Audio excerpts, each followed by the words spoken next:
we're going to start with balance. Balance refers to how different elements in your design are weighed against each other, generally in terms of size and space. Now, you can have balance vertically, horizontally, diagonally, and you can even have balance in terms of foreground and background. And alternatively, a lack of balance can make a design feel like one side is too heavy, and it may detract your viewer from interpreting what it is you're trying to tell. So let's look at some examples of great balance. So we're going to take a look at this template here by Tobias Saul, one of our founders actually of Kittl. And if I just draw some quick lines, remember I mentioned that we can have vertical balance, we can have horizontal balance, we can have diagonal balance, and then we can even have background and foreground balance.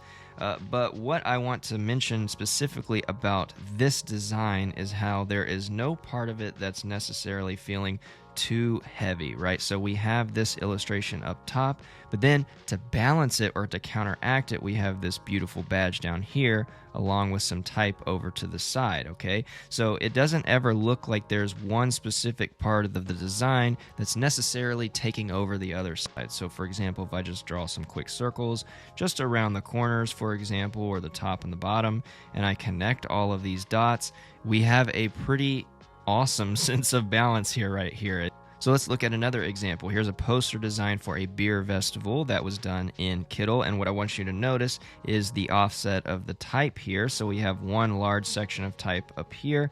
We have one large section of type here. And so again, if I draw some of my lines here, we still have a pretty good sense of balance overall in terms of the top to the bottom. And then to complete the whole thing, we have this really cool squiggly thing running throughout the entire sense of the design that then doesn't make the top nor the bottom feel too different. Now, let's jump into Kittl here for just a second. And if I were to start changing some of these elements, like for example, if I click this one here and I start to decrease this one, and I click this other text element here and I start to decrease that text, well, now we have some strange shapes being made and some space that's not necessarily balanced out. So now the top part feels a lot heavier.